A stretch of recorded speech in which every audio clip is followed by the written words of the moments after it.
Hola gente, bienvenidos a mi podcast Conversando con Rob. Estoy en esta ocasión con Sara Gómez, ella es psicóloga clínica y tiene un máster en intervención de crisis y traumas. Y en esta ocasión vamos a hablar con ella acerca de qué cosas los médicos no entienden de los psicólogos y viceversa. ¿Bien? Entonces vamos comenzando con Sara. Nosotros los médicos tenemos la tendencia en trabajar, no tener tendencia, sino más bien porque también el sistema de salud es así. A nosotros no trabajamos muchas horas, o sea, incluso mucho más de 24 horas. ¿Cómo es el caso de ustedes en la parte como de psicología? Mira, depende mucho del psicólogo, particularmente en mi caso, como yo trabajo con emergencia, me ha pasado que tengo que salir a deshoras a ver a algún paciente. Pero normalmente los psicólogos sí tenemos la ventaja de que podemos escoger nuestro horario la mayor parte del tiempo. Y es como muy dependiendo de cada terapeuta. Por ejemplo, yo en la mañana prefiero no ver pacientes si lo puedo evitar, porque la mañana para mí son como para yo levantarme, tomarme mi tiempo, organizar mi día, sí, dejar que la mente cargue. Sí, porque cuando uno se levanta uno está como en el loading. Sí, sí, a mí particularmente me toma como 2 o 3 horas yo aterrizar y pisar piso. Pero por ejemplo, así mismo también tengo colegas que después de las 6 de la tarde no le gusta ver pacientes, las entiendo ahora. Y bueno, todo es como muy dependiendo del área en la que tú te manejas. Ok, bien. En cuanto a eso de uno levantarse como en loading, hay algunas especialidades donde tú tienes que estar como pendiente de tu celular, y es decir, si tú estás durmiendo, hay pacientes que pueden llamarte de emergencia o que se presente ese paciente. Exactamente. O a veces se encuentran con esa eventualidad que ellos tienen que salir de una vez de la casa para poder atender a sus pacientes porque ellos son los médicos de cabecera. Y bien, también nosotros en medicina tenemos como este rol jerárquico en donde no todos, pero la mayoría lamentablemente tenemos como ese concepto de que nosotros nos sentimos como superiores, a veces incluso nos sentimos como dioses. Y es una cultura que lamentablemente se ha aprendido. No todas las personas como que adquieren ese rol porque quieren como cambiar ese concepto, como que ser un poquito más friendly, como un poquito como más cercano. Pero lamentablemente en medicina todavía se tiene como ese rol jerárquico. En el caso de psicología, ¿eso existe, el rol jerárquico o...? Mira, yo no lo veo tanto y de hecho yo creo que con ustedes pasa más por el tema de las pasantías, de los internados, de las residencias. Sí. Lamentablemente la comunidad de médicos en formación sufre mucho abuso, sobre todo lo de las líneas como más para abajo. Sí, o sea, en ese caso el R1. Exacto, el R1 es el eslabón más débil. Exacto, es como la materia fecal, como quien dice, sí, lamentablemente, porque tienen muchas responsabilidades, todo recae sobre ellos, o sea, la carga laboral es demasiado. Y arriba de eso, sí me he percatado, porque sí he tenido consultantes que son médicos o estudiantes de medicina de término, y precisamente como son lo de primera línea, pues entonces hay como un tema de que como yo estoy por encima de ti, yo tengo que tratarte mal para que tú aprendas. Que con los psicólogos no pasa, o sea, al contrario, yo creo que cuando yo estaba estudiando, algo que yo agradezco mucho es que todos los lugares en los que yo hice pasantía, colaboré de alguna manera, fueron siempre muy abiertos conmigo, de siempre me encontraba con alguien que estaba dispuesto a enseñarme cosas o a que yo le preguntara sobre dudas que yo tenía, que eso es algo que yo no veo mucho con ustedes, y que arriba de eso también, obviamente en esas rotaciones que ustedes duran más de 24 horas en un hospital, pues al final termina volviéndose lamentablemente y innecesariamente también, si tú me preguntas, un ambiente muy hostil, porque se supone que, a ver, nosotros somos proveedores de servicios de salud. Correcto. Y nosotros sí tenemos, los psicólogos quiero decir, sí tenemos como esa oportunidad de aprender a cuidarnos un poquito más. A nosotros se nos hace mucho énfasis en eso. A ustedes no. A ustedes como... Cuídense si ustedes pueden. Cuídense si ustedes pueden. Y además, si tú quieres cuidarte, lo ven como a tu un fallo. Porque entonces como que tú siempre tienes que estar pendiente y tú tienes que estar arriba de lo que tú estás haciendo. Que no es que no, porque claro, obviamente estamos hablando de la vida y de la salud de la gente, pero... en qué momento también tú tienes como ese espacio de aprender a ser amable contigo, de que si tú cometiste un error, independientemente de qué tan grave haya sido, uno tiene que aprender a darse un poquito de compasión, porque a nosotros también nos pasa, y al final no tiene que ser una mala práctica directamente, pero imagínate, o sea, con esa poca hora de sueño, a veces hasta sin comer, sin tú bañarte, sin desayunar, sin nada. Sin nada, y en un ambiente que es sumamente estresante, en algún momento tú tienes que cometer un error, porque somos humanos primero. Sobre todo. Y yo siento que por lo menos con ustedes pasa mucho como por eso. Con nosotros no tanto, claro. nunca falta alguien que es de la vieja escuela, que tiene el ego por allá arriba. Exactamente. Y lamentablemente... Allá en Dubái. Sí, ajá. Y lamentablemente, o sea, uno no puede controlar eso, pero yo, en mi experiencia, sí me he fijado que es menos común que en el caso de ustedes los médicos. Sí, así es. Y en cuanto a los profesionales que todavía tienen como ese ego, sí se puede también sacar la mayoría, no todos los profesionales son así. No, claro, obviamente. Y yo he tenido doctores que realmente se preocupan por el estudiante, le gusta como que uno aprenda. Yo me acuerdo que yo hice mi primer Papa Nicolau. Eso fue, creo, por Santo Domingo Norte, en un hospital público, y yo hice mi primer Papa Nicolau, nunca lo había hecho, y el doctor que estaba dando consulta me enseñó, y yo estaba tan nervioso que incluso agarrando el espejo y así, y la toma de muestra estaba muy nervioso, y él me dijo que no me preocupara, que yo lo hice muy bien, que eso es normal, estar nervioso. Entonces, a pesar de las malas experiencias que uno tiene en medicina, uno puede sacar muchas buenas. Uno siempre se encuentra con Ángela en el camino. Exactamente, y eso es bueno. Todavía se tiene como el concepto de que la psicología solamente es como tú desplayarte, tú sentarte con tu paciente, desplayarte en buen dominicano y solamente como ventilar tus problemas, tus líos, toda tu cosa, y ya ese es el trabajo como de psicología, solamente escuchar. O sea, ¿es solamente eso, como lamentablemente algunos quizás médicos tengan ese concepto, o es totalmente diferente, o incluye hablar con el paciente o un poco más? Mira, existe algo que se llama la escucha activa, que yo entiendo que todo médico, todo psicólogo, toda persona que trabaja en el área de salud debe de saber hacer. Porque obviamente yo tengo que escuchar qué tiene el paciente para decirme, y lo estábamos conversando fuera de cámara, que a ti te gusta escuchar todo para poder tener como una visión más completa, más generalizada. Idealmente se supone que eso es lo que se hace. ¿Qué pasa? Que lamentablemente en nuestro país la psicología es relativamente muy joven.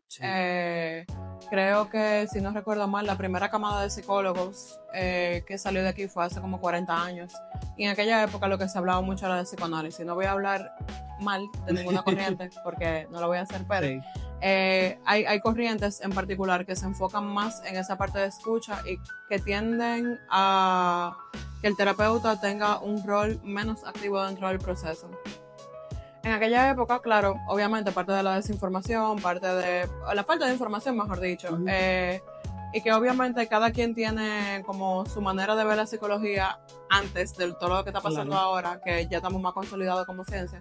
La gente entendía que era dar consejos, que era, porque genuinamente eso era lo que pasaba, o sea, fácilmente tú ibas a consulta con un psicólogo y era como sentarte a hablar con cualquier amigo tuyo.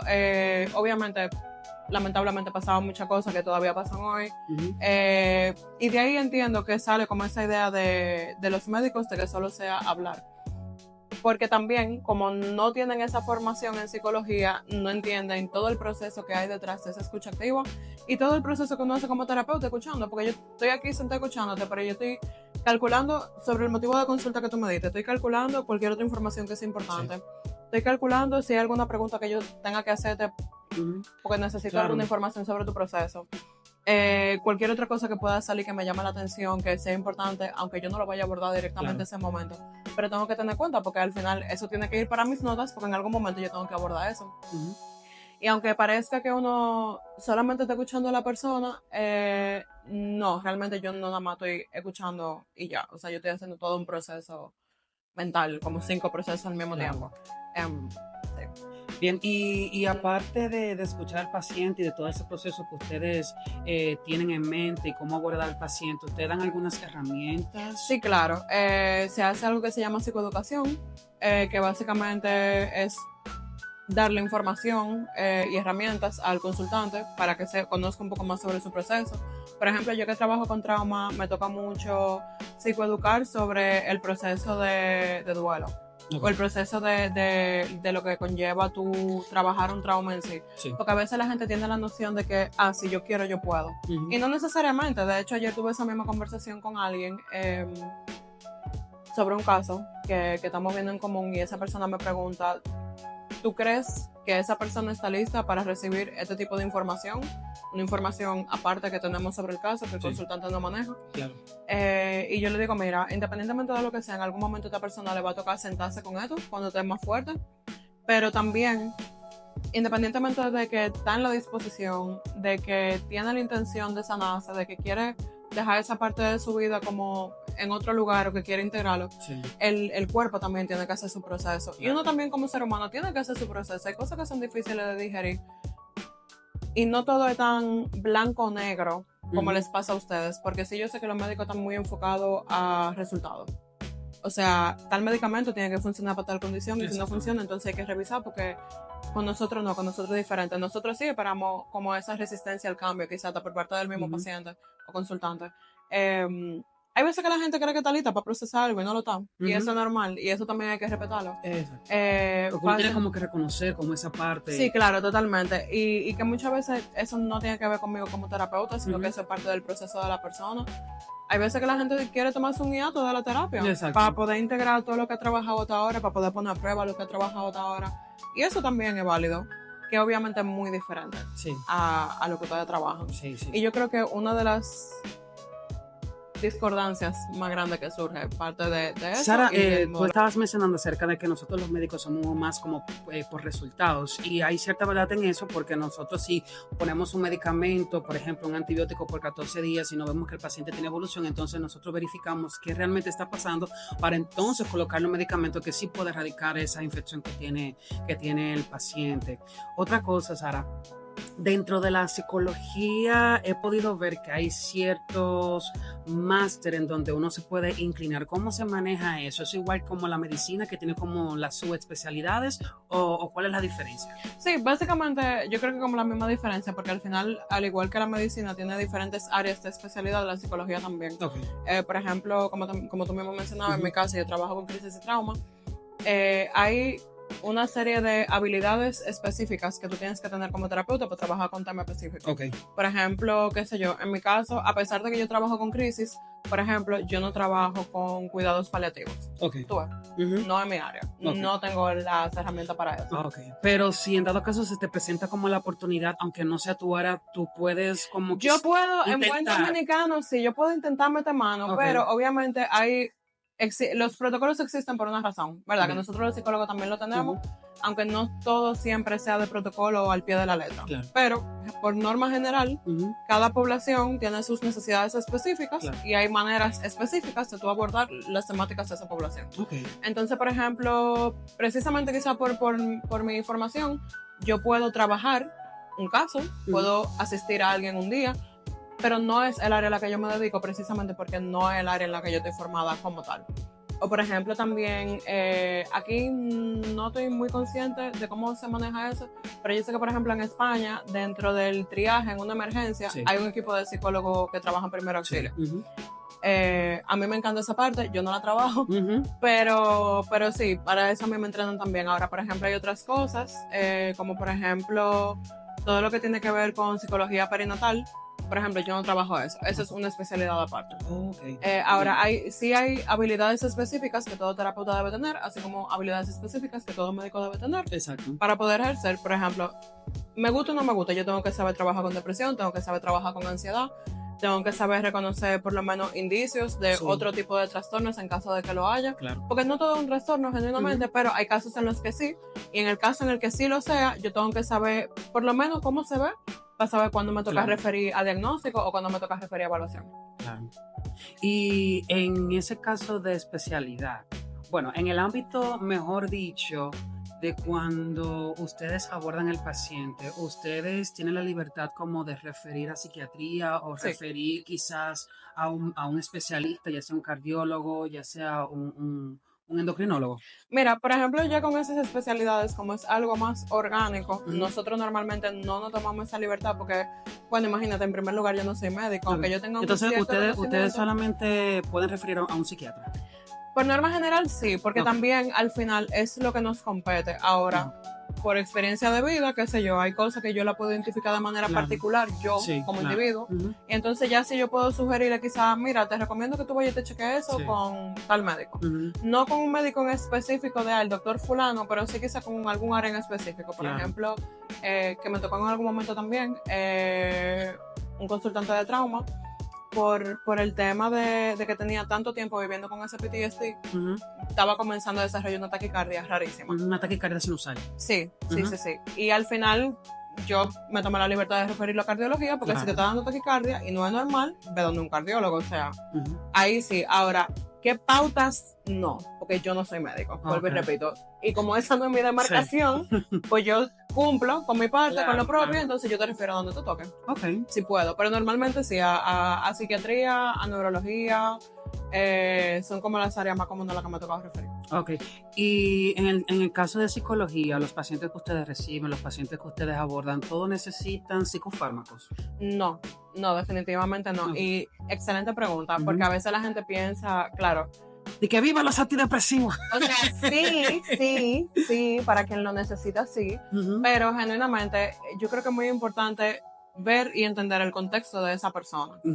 Porque al final hay procesos depresivos que se dan, hay situaciones que causan esa depresión. También hay síndrome depresivo ansioso, ansioso depresivo. Sí, y que al final no todo es un diagnóstico, que era lo que te comentaba ahorita, no todo es un trastorno, porque ustedes como médicos sí necesitan eso, porque al final para ustedes sí es una realidad, pero para nosotros no, porque al final el cómo la gente vive la vida, no podemos patologizarlo siempre. Hay depresiones que están full en contexto, o sea, de repente, y cosas que ni siquiera son depresión, es simplemente tú estás pasando por un momento de tristeza profundo, tú estás pasando por un duelo. Exacto, solamente necesitas como estas herramientas específicas para tú poder lidiar con y hay veces porque me pasa mucho, que la gente ni siquiera necesita una herramienta, la gente lo que necesita es un espacio seguro donde pueda hablar abiertamente sobre el tema y que alguien lo escuche y no lo juzgue. Muchas veces la gente viene a consultar por eso, no necesariamente porque hay algo puntual que yo pueda hacer por ellos, salvo sentarme y escucharlo. Y esa yo creo que es como una de las diferencias principales, porque al final, aunque yo trabajo con modificación de conducta,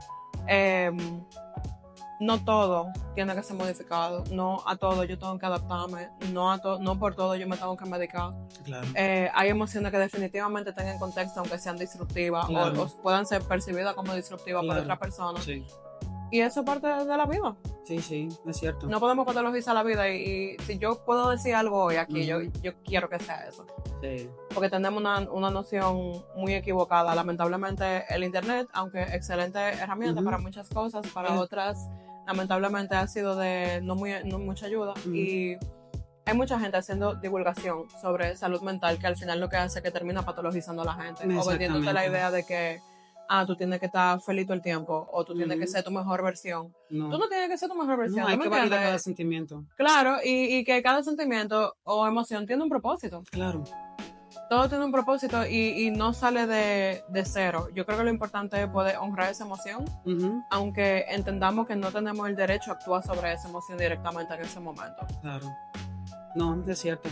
Y en cuanto a eso lo que usted menciona, que es la parte como de mucha información en el internet, por eso es que se necesita el profesional como en áreas específicas, porque el internet te puede mencionar muchos síntomas, te puede mencionar tratamientos, pero si el caso tuyo no es que tú necesitas tratamiento, sino más bien una parte como conductual, que solamente hay que arreglar eso. Por eso es que es muy importante la parte de... Y sobre todo porque esa parte de modificación conductual realmente es algo que aunque tiene muchísimos años, ahora que le estamos como poniendo más atención a esa parte, las terapias de tercera ola, yo siento que han hecho eso, nos han hecho entender la importancia del contexto, la importancia de saber cuál es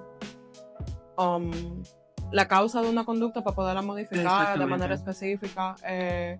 No todo es cuestión de actitud, no todo es cuestión de fuerza de voluntad. Yo creo que también es otra cosa que se ha malinterpretado mucho en redes, de que si tú pones de tu parte, tu día va a mejorar. Sí, hay cosas que tú puedes hacer y obviamente hay cosas en las que tú tienes que poner de tu parte, pero hay veces que simplemente el proceso en sí es el proceso. Exactamente, hay veces que se te hace difícil hasta levantarte de la cama. Claro, y eso es normal. Hay veces que tú no quieres hablar de ciertas cosas y claro, hay veces que es por evasión, pero también hay veces que no estamos listos para verbalizar ese tipo de cosas y eso también es válido. Exactamente. También, Sara, yo he visto que lamentablemente no todos los médicos estamos capacitados como para identificar la parte como de salud mental. O sea, nosotros solamente nos enfocamos en la parte física y es algo que nosotros no lo tenemos dentro del pensum de medicina, como que nos dan esa parte como de psicología. Y a veces quizás nosotros vemos al paciente y vemos que tiene X o Y síntomas y cuando vemos a ver, le hacemos analítica, le hacemos todo un workup completo y cuando vemos el paciente no tiene nada, el paciente está saludable y a nosotros nos olvida que hay una parte de psicología psicología muy importante, que quizás el paciente esté somatizando ciertas condiciones mentales en la parte física. Entonces, yo digo que es muy importante que dentro de del pensum, del currículum de medicina, se pueda tener una materia de psicología en el paciente para uno poder abordar al paciente de la manera correcta. Porque si nosotros somos el primer encuentro de esos pacientes, ¿cómo no dar un buen abordaje con la parte de psicología? ¿Qué tú me puedes decir con respecto a Mira, eso? yo estoy totalmente de acuerdo. Yo creo que una de las primeras cosas que yo incluiría dentro de esa materia es humanizar al paciente, porque ustedes lo entrenan para trabajar con la enfermedad, no con la gente. Exactamente. Y al final del día, entonces tú te encuentras con gente que le tiene miedo a las agujas, con gente que tú le dices que tú tienes que hacer una colonoscopia y le da pánico. Normal, normalísimo. Sí. Por ejemplo, tengo una situación ahora con una amiga en la que tiene una infección y tuvieron que cortarla para poder como drenar esa infección. Y ella le tiene pánico a eso, normal, porque obviamente es doloroso, ella está incómoda, ella tiene varios meses en esa situación. Obviamente está súper predispuesta, o sea, ella no tiene por qué tener la mejor actitud ahora mismo, porque ella literalmente está en dolor todo el día. Y el médico que la está tratando, ella siempre me comenta que él no tiene forma, no tiene tacto, o sea, que él simplemente le dice como, ponte ahí, ¿qué es lo que está haciendo show? Cuando ella literalmente le estaba dando un ataque de pánico. Y eso, o sea, a veces, no todos, claro, como tú dices. Y yo siento que es algo más como de la guardia vieja, no tanto de la gente de ahora. Hay que modificar esa conducta. Por favor, encarecidamente se lo pedimos.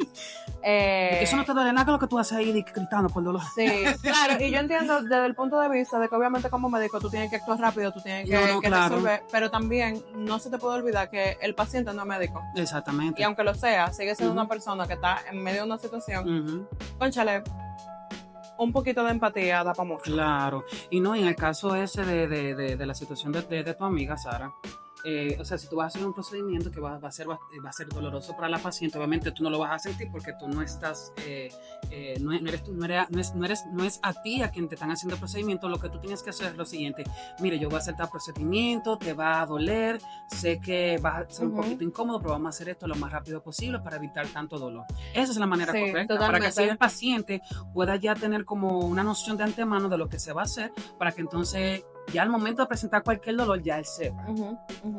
Y claro, obviamente ese trabajo extra, yo entiendo que ya arriba del trabajo que tú tienes que hacer, hay gente que lo ve como algo inútil, el tacto con la gente, no solo en medicina, porque ayer escuché un comentario también de alguien que trabaja en ventas y dice, no, es que el fuerte de fulana es la gente, ella le da mucho para ñoñar a la gente, a sus clientes, qué sé yo qué. Como le busca la vuelta. Y alguien dice, sí, a perder tiempo con la gente. Mira, yo no lo veo así, porque es que al final del día, y obviamente quizá nosotros nos aplica un poquito más, a nosotros nos va mejor en comunidad. Y si tú puedes venir a consulta de psicología o de medicina y sentir que tú puedes hablar abiertamente con tu médico de lo que sea. Oye, como médico tú no sabes si tú vas a ser la persona que ayuda a alguien a salir de una relación abusiva. Exacto. Porque me ha tocado vivirlo con otros compañeros también. Claro. O tú no sabes si esa persona de repente se da cuenta de que tiene que buscar ayuda para otro tipo de cosas simplemente porque está hablando contigo. Claro. A veces el médico no solo se limita a la parte médica, sino a la parte específica de su especialidad. Y no mira como todo el conjunto de que, mira, quizá de repente, como tú me estabas diciendo ahorita, esto no tiene por qué ser algo gastrointestinal, esto puede ser algo que tenga que ver mejor con la tiroides, pero porque ya tú tienes el ojo afilado para poder darte cuenta de cuáles son como esas señales. Y obviamente que la gente también se sienta cómoda hablando contigo. Claro. Sí, ustedes como médicos tienen que trabajar con la enfermedad, ustedes tienen que ser certeros, tienen que ser directos, tienen que estar enfocados en resolver problemas, pero que nunca se pierda como ese componente humano, que yo siento que es como una de las cosas más importantes que a veces no le damos el lugar que tiene. Sí, incluso me ha tocado pacientes en donde el paciente no tiene ningún tipo de síntoma y solamente va a mi consulta. Eso me pasó en mi pasantía de ley. Y van solamente para que tú lo escuches y solamente con eso. Entonces también, o sea, uno puede hacer el cambio, realmente uno puede ser un médico totalmente diferente a lo que la gente está acostumbrado, y creo que todos los pacientes van a estar agradecidos por esa parte. Y ya hablando de psicólogos y médicos, ¿tú crees que se puede trabajar como de manera conjunta tanto los psicólogos como los médicos? Claro que sí. ¿Cómo en qué aspecto? Mira, deberíamos de comenzar a trabajar más en conjunto definitivamente, porque nosotros también a veces hay cosas que pueden ser orgánicas y no sabemos reconocer las señales. Sí. a veces no tenemos a dónde referir un paciente o un consultante. Y aunque son áreas de trabajo distintas, no estamos tan divorciados al final. No, porque ambos tenemos pacientes con condiciones. Y ambos trabajamos con salud. Exactamente. Que yo creo que una de las cosas principales, y tuve esa misma conversación con mi odontóloga de como que en qué momento tú pudieras mandarme un paciente. Y yo le dije, mira, por muchas razones, porque al final, qué sé yo, quizá no es algo conductual per se, pero parte de la consecuencia de esa conducta es que te está afectando tu salud bucal. Claro. Pues yo tengo que saberte referir. Yo creo que hay varias áreas en las que se puede solapar el trabajo. Es simplemente cuestión de que de ambos lados tratemos de comenzar a buscar la forma de formarnos, en entender cuáles son esas señales, para entonces saber en qué momento a mí me toca referir. Ok. Bien, gente, hasta aquí terminamos el video de hoy. Agradecemos a Sara Gómez por venir en esta ocasión y compartir con nosotros acerca de psicología y cómo podemos integrar la psicología en la medicina, entre otros temas. Si alguno de ustedes se sienten identificados con alguna de las expresiones o argumentos que hicimos en este podcast, pueden comentar, y si quieren otros temas que ustedes quisieran escuchar, también los pueden escribir en su comentario. Así que, Sara, decimos adiós. Bye bye. Gracias.